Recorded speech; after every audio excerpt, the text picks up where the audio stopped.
اعوذ باللہ من الشیطان الرجیم، بسم اللہ الرحمن الرحیم۔ خواتین و حضرات، سامعین اور ناظرین، آپ کو ایک بار پھر آپ کے اپنے program Rehmat Ramzan concept by Haima Khan presented by studio 4 کے سیگمنٹ صراط المستقیم میں خوش آمدید کہوں گا۔ میں یعنی آپ کا اپنا کامران خان، میرے ساتھ موجود ہیں ہمارے، آپ کے اور ہم سب کے ہر دل عزیز جناب محمد ایوب خان صاحب۔ ایوب صاحب، میں آپ کو خوش آمدید کہوں گا اور السلام علیکم۔ وعلیکم السلام۔ تو جناب کیسے چل رہے ہیں آپ کے رمضان وغیرہ؟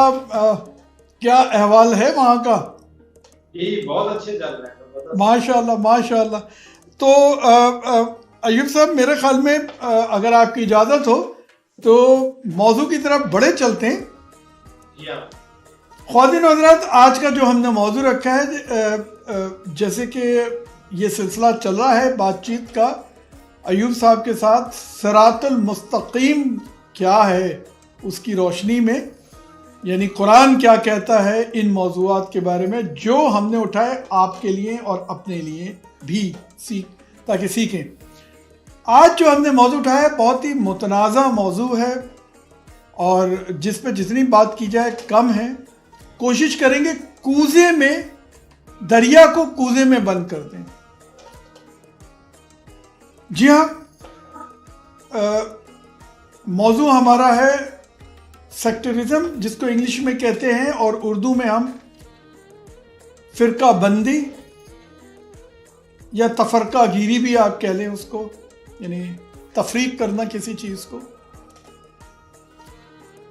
اگر ہم اسلام کی بات کریں تو اسلام میں اب ہمیں بہت سارے سیکٹ ملتے ہیں، جیسے سنی، شیعہ، بریلوی، دیوبندی، اہل حدیث اور نہ جانے کتنے۔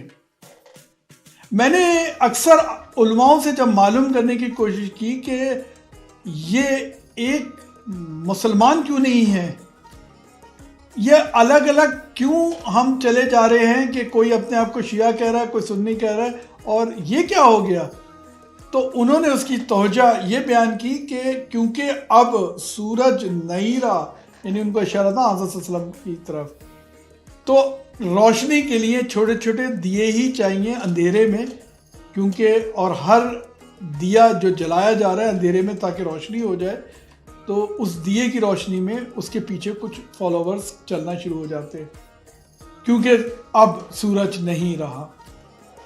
اس چیز کا ہم مزید چرچا کریں گے اور بات کریں گے محمد ایوب صاحب سے، وہ اس کو کیسے دیکھتے ہیں اور قرآن کیا کہتا ہے اس بارے میں۔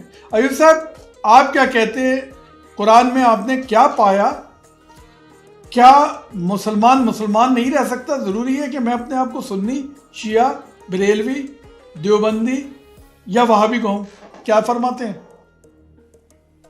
بہت اچھا آپ کا ٹاپک ہے، اور یہ سارے معاشرے کا جتنے پڑھے لکھے لوگ ہیں میجورٹی میں ان کا یہ کنفیوژن ہے۔ اسی وجہ سے آپ دیکھیں گے پڑھے لکھے لوگ جو اچھی تعلیم حاصل کرتے ہیں وہ کبھی بھی ان فرقوں میں قریب بھی نہیں جا رہے، بلکہ اس سے دور ہوتے تھے، اور ان کے بتائے ہوئے طریقوں سے بھی دور ہو رہے ہیں، جو چاہے کسی بھی گھرانے میں پیدا ہوں۔ اور اس کی وجہ سب سے بڑی ہے کہ جو بھی شخص، یعنی مسلمان، اگر وہ پڑھا لکھا شخص ہے اور وہ قرآن مجید کو ترجمے سے پڑھتا ہے، تو اس کو قرآن مجید کی چند آیات جو ہیں وہ اس کو روک دیتی ہیں ان فرقوں کو فالو کرنے سے، اور وہ سب لوگ ایک دوسرے کو مخالفت تو کوئی بھی نہیں کرنا چاہتا، کیونکہ آپ کو پتا ہے کہ ایکسٹریمسٹ بہت زیادہ ہیں ہمارے یہاں، جو فرقے کے جو ریلیجس لوگ ہیں وہ بہت زیادہ ایکسٹریمسٹ ہیں، تو اس لیے پڑھے لکھے لوگ تو اس پوزیشن میں نہیں ہوتے کہ وہ اس قسم کے ایکسٹریمسٹ لوگوں کے منہ لگیں اور ان سے اپنے جو سوچ ہے اس کا اظہار کریں۔ تو زیادہ تر آپ دیکھیے گا کہ لوگ خاموشی جو اختیار کر لیتے ہیں، ان لوگوں کی بات کر رہا ہوں جو قرآن مجید پڑھے لکھے لوگ پڑھ کے اور وہ فالو کر رہے ہیں، لیکن وہ اپنے آپ کو فرقوں میں نہیں لے کے جا رہے۔ اس کی بنیادی وجہ کیا ہے کہ چند آیات قرآن مجید کی اتنی باتیں ہیں کہ کوئی بھی کامن سینس رکھنے والا شخص جو ہے مسلم، وہ اس کو فوری طور پہ اپنے آپ کو اس سے دور کر لے گا۔ فار ایگزامپل قرآن مجید میں اللہ تعالیٰ فرماتے ہیں سورہ آل عمران 3 آیت نمبر 19 میں، ان الدین عند اللہ الاسلام، بے شک دین جو ہے وہ اللہ کے نزدیک اسلام ہے۔ اسلام کا مطلب ہے سبمیشن، سلامتی حاصل کرنا۔ تو اللہ تعالیٰ کہہ رہے ہیں دین جو ہے اللہ کے نزدیک سلامتی ہے، سبمیشن ہے۔ وَمَا اخْتَلَفَ الَّذِينَ أُوتُوا الْكِتَابَ، اور نہیں اختلاف کیا جن کو دی گئی کتاب، مِن بَعْدِ مَا جَاءَهُمُ الْعِلْمُ بَغْيًا بَيْنَهُم، بعد ان کے پاس آ گیا جب علم، بغیم بینوں میں ایک دوسرے کو غلط ثابت کرنے کے لیے انہوں نے ضد بحث میں اختلاف کر دیا۔ وَمَن يَكْفُرْ بِآيَاتِ اللَّهِ فَإِنَّ اللَّهَ سَرِيعُ الْحِسَابِ، اور جو کوئی بھی اختلاف کرے گا یعنی آیات پہ کفر کرے گا، اللہ کہہ رہا ہے وَمَن يَكْفُرْ بِآيَاتِ اللَّهِ، جو بھی آیات کا کفر کرے گا فَإِنَّ اللَّهَ سَرِيعُ الْحِسَابِ، بس اللہ جلد اس سے حساب لینے والا ہے۔ کہ اللہ تعالیٰ نے جو آخری لائن ہے یہ اتنی سخت لکھی ہوئی ہے آیت کے اندر کہ اس کے بعد اگر ذرا بھی کامن سینس ہو تو کوئی بھی شخص جو ہے وہ اختلاف کر کے فرقے واریت میں نہیں جا سکتا، نہ فرقہ بنا سکتا، کیونکہ یہ آیت سٹارٹ ہو رہی ہے ان الدین عند اللہ الاسلام، بے شک دین اللہ کے نزدیک اسلام، اسلام ایک ہی ہے، اور اس کے ماننے والے اللہ تعالیٰ کہہ رہے هو سماکم المسلمین، اس نے تمہارا نام مسلم رکھا ہے من قبل، پہلے سے، وفی هذا، اور اس کتاب میں سورہ حج 22 آیت نمبر 78 ہے یہ، جس میں لکھا اللہ نے تم سب کا نام مسلم رکھا ہے۔ اللہ نے سنی مسلم نہیں رکھا، شیعہ مسلم نہیں رکھا، اہل حدیث مسلم نہیں رکھا، قادیانی مسلم نہیں رکھا، پرویزی مسلم نہیں رکھا، کوئی بھی مسلم اٹھا لے، دیوبندی، بریلوی، کوئی کسی قسم کا کوئی مسلم اللہ تعالیٰ نے نہیں رکھا۔ یہ نام سب لوگوں نے فرقے کے ان کے جو سرپرست ہیں ان لوگوں نے ان کے نام رکھ دیے ہیں کہ تم یہ مسلم ہو، یہ والے مسلم ہو، تمہارا یہ مسلک ہے، تمہارے یہ طریقہ کار ہے، یہ شریعت ہے تمہاری جس کو تمہیں فالو کرنا ہے۔ تو آپ پوری دنیا میں جب دیکھیں گے فرقوں میں جو بٹے ہوئے ریلیجس لوگ ہیں وہ الگ الگ مسلکوں کو فالو کر رہے ہیں۔ مسلک فالو کرنے کا مطلب ان کے پاس احکامات الگ الگ ہیں، ہر چیز کے احکامات الگ الگ ہیں، نماز کے طریقے بھی الگ الگ ہیں، اور بھی جتنے بھی طریقوں میں جائیں گے، طلاق کا طریقہ بھی الگ ہے، سب چیزیں الگ الگ ہیں ان کے۔ تو آپ کو یہ معاشرے میں بہت نظر آ جائے گا، جس کی وجہ سے آپ دیکھیے گا لوگوں نے مساجد بھی الگ الگ بنائی ہوئی ہے، ہر فرقے کی اپنی مسجد بھی الگ ہے۔ یہ اگر نماز کا طریقہ ایک ہوتا تو مسجدیں الگ کیسے ہوتی؟ مسجدیں الگ جب ہوں گی جب طریقہ آپ الگ کر لیں گے، جب آپ کی ٹیچنگ الگ ہو جائے گی، آپ کا سلیبس الگ ہو جائے گا، تو آپ کی مساجد اور آپ کے مدرسے بھی الگ ہو جائیں گے۔ تو یہ کامن سینس کی بات ہے کہ جیسے یونیورسٹی کی فیکلٹیز الگ الگ ہوتی ہیں کیونکہ ان کے سبجیکٹ الگ الگ ہیں، تو الگ الگ فیکلٹی کے الگ الگ سبجیکٹ ہوتے ہیں، تو الگ الگ مدرسے اس لیے ہیں کہ ان کے جو سلیبس ہیں وہ الگ ہیں، اور اس سلیبس کی وجہ سے وہ مدرسے الگ ہیں اور ان کی مساجد الگ ہیں۔ اب ہم قرآن مجید سے دیکھتے ہیں کہ اللہ تعالیٰ نے دین اسلام ایک رکھا، لوگوں نے اختلاف کیا ضد بحث میں۔ آپ دیکھیں شیعوں سے اگر آپ پوچھیں کہ روزہ کب کھلنا چاہیے تو وہ اپنا 10 منٹ بعد میں 15 منٹ کا ٹائم کا وقفہ بتاتے ہیں۔ سنیوں سے پوچھیں تو کب کھلنا چاہیے روزہ تو وہ آپ بتائیں گے، آپ کو 10-15 منٹ کا پہلے کا بتائیں گے۔ بھائی آپ یہ 10-15 منٹ کو اللہ تعالیٰ نے منٹوں کے اوپر تو بات بھی نہیں کی ہے پورے قرآن مجید میں، نماز کی نہ روزہ یعنی سحری کی ہے نہ افطاری کی، بلکہ اللہ تعالیٰ نے تو ایک انوائرمنٹ بتایا کہ اس انوائرمنٹ کی یہ ٹائمنگ جو ہے یعنی یہ جو سچویشن آئے گی اس سچویشن میں تم نے روزہ یعنی بند کرنا ہے اور روزہ کھولنا ہے، تو اس کے اندر خود ایک مارجن موجود ہے۔ تو اگر یہ لوگ آپس میں تفرقہ صرف بحث میں جو تفرقہ کیا ہوا ہے تو اگر یہ 7 منٹ 7.5 منٹ یہ آگے ہو جائے اور 7.5 منٹ وہ پیچھے ہو جائے تو کیا کنسنسس نہیں بن سکتا؟ لیکن یہ نہیں بنائیں گے کیونکہ ان کے اس کے علاوہ بھی بہت سے ان کے جو سارے کے سارے کانسیپٹ ہیں ڈیفرنٹ ہیں، تو ان کے سلیبس ہی الگ ہے۔ ہم قرآن مجید میں ہم آتے ہیں، قرآن مجید میں اللہ تعالیٰ ایک مسلم کو کیا فرما رہا ہے، کیا حکم دے رہا ہے، یہ ہمیں سمجھنا بہت ضروری ہے۔ اور جو قرآن مجید سے میں حکم پڑھوں گا یہ تمام کے تمام احکامات جو ہیں وہ اللہ اس کے رسول کے، یہ میرے بنائے ہوئے نہیں ہے یا میں کوئی اپنی طرف سے گھڑ کر نہیں بول رہا۔ قرآن مجید کی سب سے پہلی آیت میں پڑھوں گا سورہ انعام 6 آیت نمبر 159. اس آیت میں اللہ تعالیٰ فرماتے ہیں ان الذین فرقوا دینہم، بے شک جن لوگوں نے دین میں تفرقہ ڈالا، وکانوا شیعا، اور وہ شیعہ ہو گئے. شیعہ کہتے ہیں گروہ کو، یعنی سنی بھی ایک شیعہ ہے اور شیعہ بھی ایک شیعہ ہے، اہل حدیث بھی شیعہ ہے، بریلوی بھی شیعہ ہے، دیوبندی بھی شیعہ ہے. یہ شیعہ عربی کا ورڈ ہے، اس کو کہتے ہیں، اللہ تعالیٰ کہہ رہا ہے ان الذین فرقوا دینہم، بے شک جن لوگوں نے دین میں تفرقہ ڈالا، وکانوا شیعا، اور وہ شیعہ ہو گئے، گروہ ہو گئے، لست منہم فی شیء، اللہ کہہ رہا ہے وہ کسی شے پہ نہیں ہے، یعنی ان کے پاس ہدایت کی کوئی شے نہیں ہے. انما امرؤ من اللہ، ان کا معاملہ اللہ کے سپرد ہے. ثم ینبئہم بما کانوا یفعلون، پھر اللہ ان کو بتائے گا کہ وہ کیا فعل کر رہے تھے. یعنی اس آیت کے اندر اگر آپ غور کریں، اللہ تعالیٰ کی ناراضگی ہے. اس آیت کو غور کرنے سے پتہ چلتا ہے کہ اللہ تعالیٰ اس بات پہ ناراض ہو رہا ہے کہ ان لوگوں نے جن لوگوں نے دین میں تفرقہ ڈالا، یعنی اللہ تعالیٰ کے دین اسلام میں ضد بحث میں ایک دوسرے کو نیچا دکھانے کے لیے انہوں نے تفرقہ ڈال دیا اور کئی فرقوں میں بٹ گئے. اس کی وجہ سے دیکھیں دین اسلام کے ٹکڑے ٹکڑے کر دیے انہوں نے، اور ہر ایک کے پاس اپنا اپنا ایک مسلک اور ایک مذہب بنا ہوا ہے، ایک فرقہ بنا ہوا ہے، اور ان کے الگ الگ سلیبس اور احکامات ہیں. تو اللہ تعالیٰ کی ناراضگی اس آیت کے اندر واضح ہے. تو ہمیں یہ ایز اے مسلم اس آیت کی بنیاد کے اوپر یہ عمل کرنا ہے کہ سنت رسول یہ بنے گی کہ ہم کسی فرقے میں نہ ہوں. اچھا ایوب صاحب، اس سے پہلے کہ ہم آگے بڑھیں، ایک سوال، ایک ضمنی سوال فوراً میرے ذہن میں آیا ہے.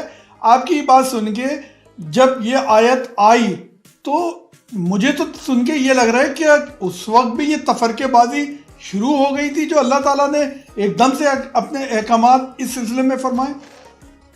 دیکھیے میں نے آپ کو پچھلے ٹاپک ہم جو پچھلے اس میں کر چکے ہیں، دین اسلام اور تمام مسلم ہر زمانے کے پیغمبر تمام کے تمام مسلمان تھے، اور ان کے سب ماننے والے مسلم تھے.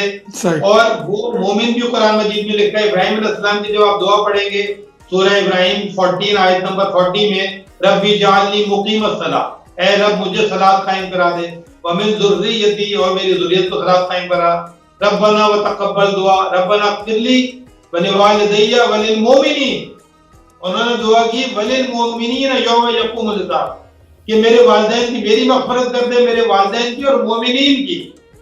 تو یہ مومنین جو ہیں ہر زمانے میں، ابراہیم علیہ السلام کے زمانے میں بھی ہیں، یعنی نوح علیہ السلام کے ہر زمانے میں اللہ تعالیٰ کی آیات جو پیغمبروں نے میسج ڈیلیور کیا، جو نمازیں قائم کی ان لوگوں نے، اس احکامات کو جو تلاوت کرتے رہے، وہ ان لوگوں نے جو میسج ڈیلیور کیا اس کی بنیاد کے اوپر ہر زمانے میں میسج کو توڑ کے لوگوں نے مختلف جو ہے نا فرقے بنائے. یہی وجہ ہے کہ آپ دیکھیں گے دنیا کے اندر جو پورا ہر زمانے میں جو میسج ہے وہ اللہ تعالیٰ کا پیغمبروں کے ذریعے نکلا ہے. اور پیغمبروں کی آپ ہسٹری اٹھائیں گے تو آپ کو یہ بات سمجھ میں آ جائے گی کہ ابراہیم علیہ السلام نے خود مکہ کے اندر اپنے اولاد کو بسایا تھا اور نماز قائم کی، خانہ کعبہ کا جو قواعد اٹھائے، وہ سارا کانسیپٹ اگر آپ پڑھیں گے تو آپ کو پتہ چلے گا. اور ابراہیم علیہ السلام کو قرآن مجید میں لکھا ہے کہ وہ نوح علیہ السلام کے گروہ میں سے تھے. تو نوح علیہ السلام اور ابراہیم علیہ السلام جو تھے وہ کنیکٹڈ تھے. اس کے بعد اگلا پھر آ جاتے ہیں ابراہیم کے بعد پھر سارے پیغمبر. یہ سب مکہ کی بات ہو رہی ہے، یعنی خانہ کعبہ کی بات ہو رہی ہے، مکہ کی بات ہو رہی ہے، وغیرہ وغیرہ. تو یہیں سے کانسیپٹ نکل کر دنیا میں گئے، اور اس کی ٹوٹی موٹی فارم جو ہے وہ عیسائیوں نے پکڑی ہوئی ہے، یہودیوں نے پکڑی ہوئی ہے. اور اس کی ٹوٹی ہوئی فارم جو ہے انڈیا کے اندر مسلمان کنورٹ ہوئے، انہوں نے مسلم ہی نام رکھا، انہوں نے پکڑ لی. پھر مسلمانوں میں سے قادیانیوں نے ایک الگ گروپ بنایا، انہوں نے بھی اسی کی ایک فارم پکڑ لی. آغا خانیوں نے بھی پکڑی ہوئی ہے، بوریوں نے بھی پکڑی ہوئی ہے. تو آپ دیکھیں یہ سارے جو زیدی فرقہ، فلانا فرقہ، بھائی فرقہ جو ایران کے اندر ہے، یہ سب اسی کی شاخیں، یعنی فرقے بنا کے تفرقہ کر کے انہوں نے ہی پکڑا ہوا ہے. تو سمجھانے کا میرا مقصد یہ ہے کہ اس آیت سے ہمیں یہ بات سمجھ آتی ہے کہ اللہ تعالیٰ بتا رہا ہے کہ اللہ جو لوگوں نے دین میں تفرقہ ڈال دیا اور وہ کئی فرقوں میں بیٹھ گئے، تمہارا اس سے کوئی سروکار نہیں ہے. ایک مسلمان کا ان سے کوئی لینا دینا نہیں ہے. اللہ تعالیٰ ان کو پوچھے گا کہ وہ کیا کرتے ہیں. دوسری آیت میں کوٹ کرتا ہوں، سورہ آل عمران 3 آیت نمبر 103، بہت ہی مشہور ترین آیت ہے اور ہر مسجد میں آپ نے سنی ہوگی، اور ہر فرقہ اس کو پڑھتا ہے اور اپنے آپ کو صحیح سمجھتا ہے اور باقی سب کو غلط سمجھتا ہے. وَاعْتَصِمُوا بِحَبْلِ اللَّهِ جَمِيعًا وَلَا تَفَرَّقُوا، سب مل کر اللہ کی رسی کو مضبوط تھام لو، وَلَا تَفَرَّقُوا، اور تفرقہ مت کرو. یہ آیت میں اللہ تعالیٰ کا فتویٰ ہے، وَلَا تَفَرَّقُوا، تفرقہ مت کرو. اب دیکھیں اگر سنی پڑھے گا تو کہے گا وَاعْتَصِمُوا بِحَبْلِ اللَّهِ جَمِيعًا وَلَا تَفَرَّقُوا. اس سے پوچھیں یہ اللہ کی رسی کیا ہے؟ وہ اللہ کی رسی اس کتاب کو کہے گا، ساتھ میں کچھ اور کتابیں اپنا سلیبس جوڑ لے گا. تو وہ کہے گا کہ اللہ کی رسی، یہ میرا سلیبس سارا جو ہے یہ ملا کر اللہ کی رسی بنے گی.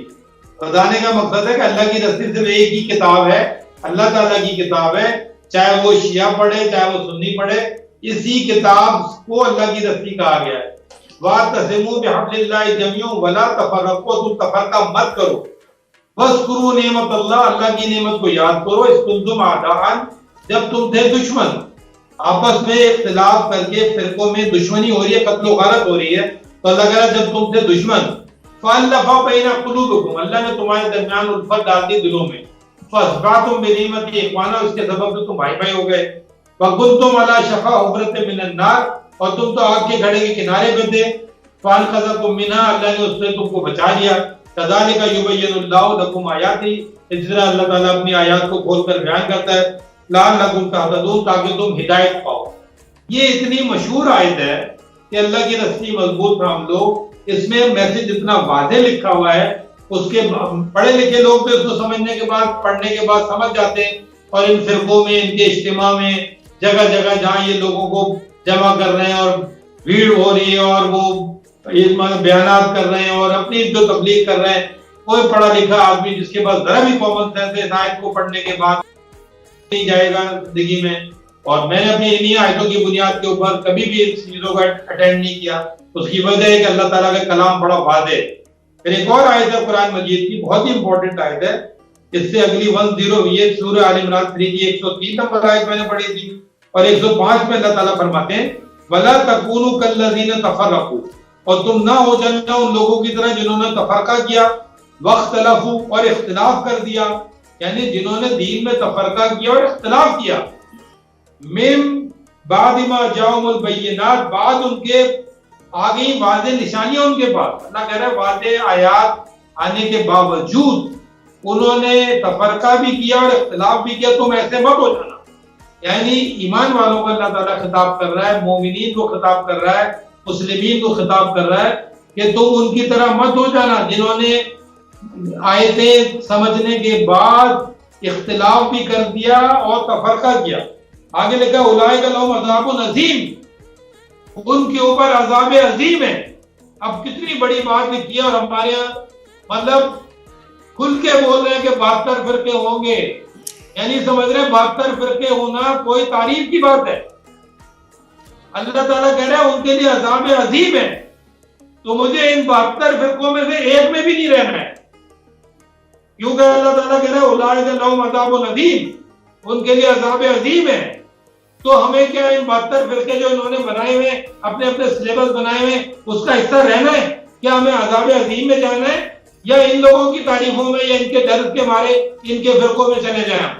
تو اللہ تعالیٰ کی آیت بڑی واضح ہے کہ اللہ تعالیٰ نے کہہ دیا کہ تم مت ہو جانا ان کی طرح، کہ تم بھی اختلاف ہو، اور جنہوں نے اختلاف کر لیا، جنہوں نے تفرقہ کر لیا، ان کے ساتھ تم نہیں ہو جاؤ ان کے ساتھ. یہ بڑی واضح آیت ہے اللہ تعالیٰ کی، سورہ آل عمران 3 آیت نمبر 105. اب میں آپ کو ایک آیت آخری پڑھتا ہوں اس سبجیکٹ کو کنکلوڈ کرنے کے لیے ٹائم کے حساب سے. وہ ہے سورہ انعام 6 آیت نمبر 65. بہت ہی اہم آیت ہے.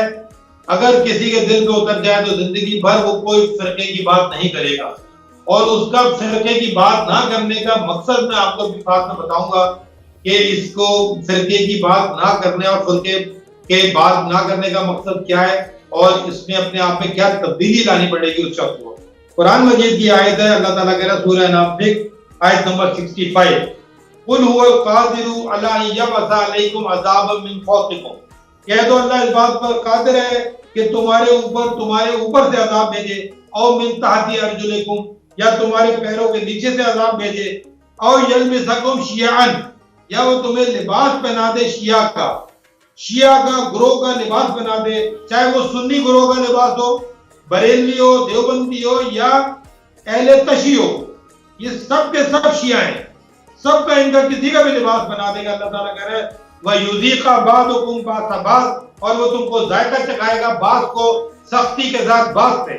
یعنی ایک دوسرے کو جو مار قتل و غارت ہو رہی ہے ہمارے معاشرے میں، یہ اللہ تعالیٰ کا عذاب ہے، کیونکہ انہوں نے دین میں تفرقہ کر دیا ہے، اختلاف کر دیا. ان کو دنیا میں بھی اللہ تعالیٰ عذاب دے رہا ہے اور ایک دوسرے کو مار رہے ہیں. اللہ تعالیٰ کہہ رہا ہے انظر کیف نصرف الآیات، دیکھو ہم کیسے آیات کو بیان کرتے ہیں پھیر پھیر کے، لعلہم یفقہون، شاید کہ وہ سمجھ سکے. اللہ تعالیٰ کہہ رہے ہیں انظر کیف نصرف الآیات، دیکھ ہم کیسے آیات کو کھول کر بیان کرتے ہیں. لعلہم یفقہون، شاید کہ وہ فقہ کریں. اب یہ کہہ رہے ہیں فقہ، یا لکھا یفقہون، فقہ کرو. اللہ کہہ رہے شاید کہ وہ سمجھیں، سر جوڑ کے بیٹھے کہ یہ عذاب آ رہا ہے جو ہم ایک دوسرے کو قتل کر رہے ہیں. یہ ہے تفرقہ، یہ ہے فرقے واریت جو اللہ تعالیٰ نے منع کیا ہے. اور جو آدمی قرآن مجید کو سمجھ لے گا، پکڑے گا، آسان ترین کتاب ہے. اگر وہ اس کو پڑھنا شروع کر دے ترجمے کے ساتھ، اس کو واضح کھلنا شروع ہو جائیں گی باتیں اور یہ فرقوں سے وہ باز آ جائے گا. یہ اللہ تعالیٰ کا میسج ہے فرقے واریت کے بارے میں، اور بہت ہی سخت میسج ہے. اس کا مطلب ہے کہ اب اس کو سمجھنا چاہیے کہ فرقے سے نکلنے کے لیے اب اس کو کیا کیا چیزیں کرنی پڑیں گی. شکریہ بہت. جی ایوب صاحب، جیسے کہ ہمیشہ ہوتا ہے کہ آپ کے لیکچر کے بعد تو بہت سارے سوالات کھڑے ہو جاتے ہیں اور وقت کی ہمیشہ تنگی رہتی ہے شامل حال. تو آخری ایک صرف سوال کرنا چاہوں گا اور چاہوں گا کہ مختصراً سا آپ اس کا اگر ایڈریس کر سکیں اس کو. کیا وجوہات روٹ کاز کیا ہیں ان فرقہ بندیوں کی؟ کیا وجہ ہو سکتی ہے جب ایک قرآن اور اتنی آسان زبان میں ہدایتیں موجود تھیں تو لوگوں نے کیوں یہ بنا لیے اتنے فرقے؟ اس کی بنیادی وجہ یہ ہے کہ لوگوں نے قرآن مجید کو ترجمے سے پڑھنے کا کبھی سوچا ہی نہیں. میجورٹی کی میں بات کر رہا ہوں. اچھے خاصے آپ جو حافظ قرآن ہیں، آپ میجورٹی کے اندر حافظ قرآن کو خود نہیں پتا کہ وہ جو پڑھ رہے ہیں وہ کیا پڑھ رہے ہیں. تو اب یہ تو میں بات کر رہا ہوں ان لوگوں کی جو یتیم بچے مدرسوں میں داخل ہوتے ہیں اور وہ پھر حافظ قرآن بن جاتے ہیں اور پھر جگہ جگہ وہ قرآن کی تعلیم دے رہے ہیں. ایک یہ لوگ.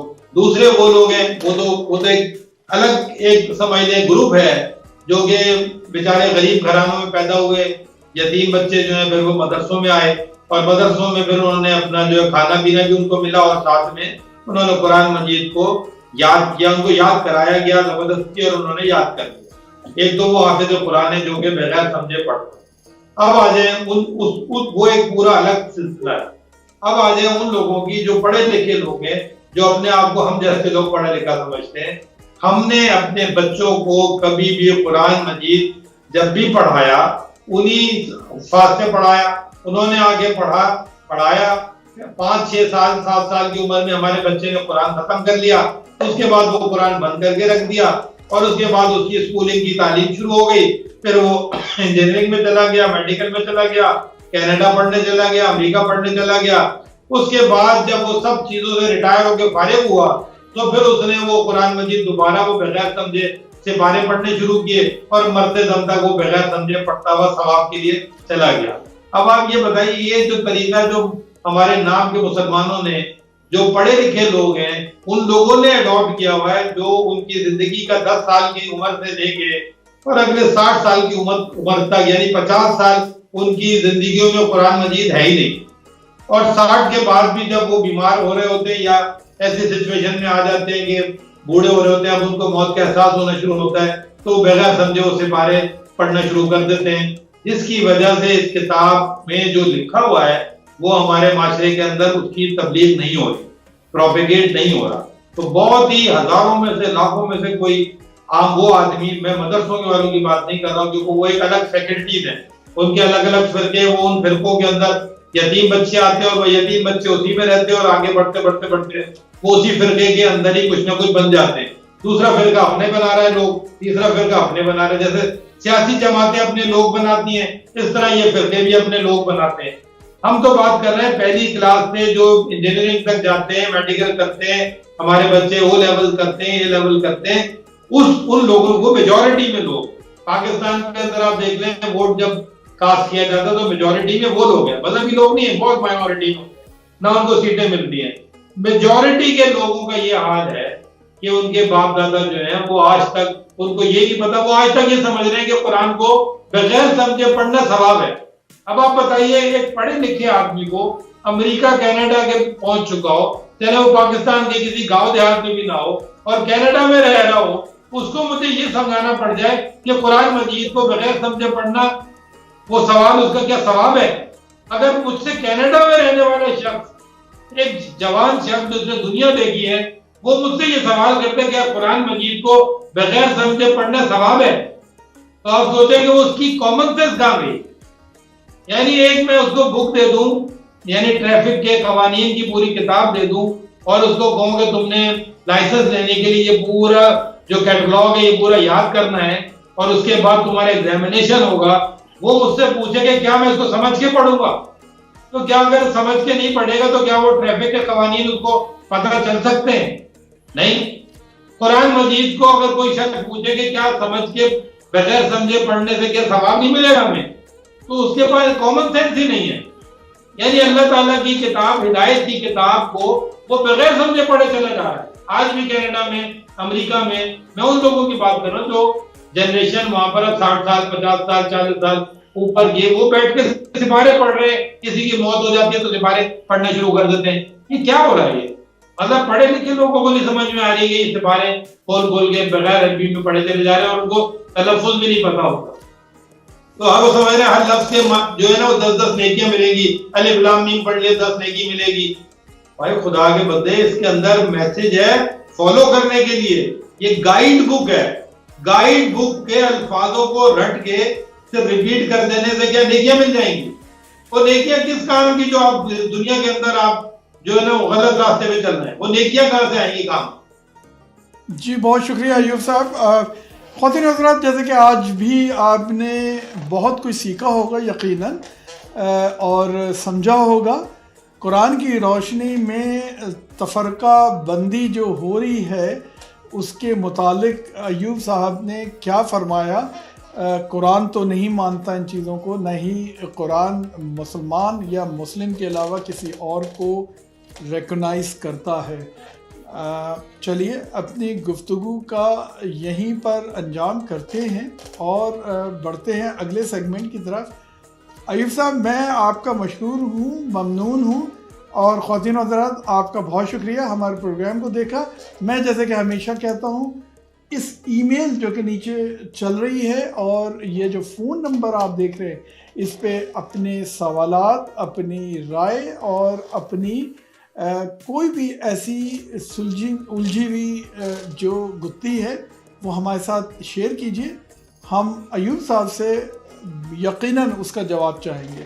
میں آپ سے یعنی آپ کا ہوسٹ کامران خان اجازت چاہوں گا آپ کے اپنے سیگمنٹ صراط المستقیم سے, جو کہ حصہ ہے program Rehmat Ramzan presented by studio 4, a concept by one and only one, Khaima Khan. السلام علیکم.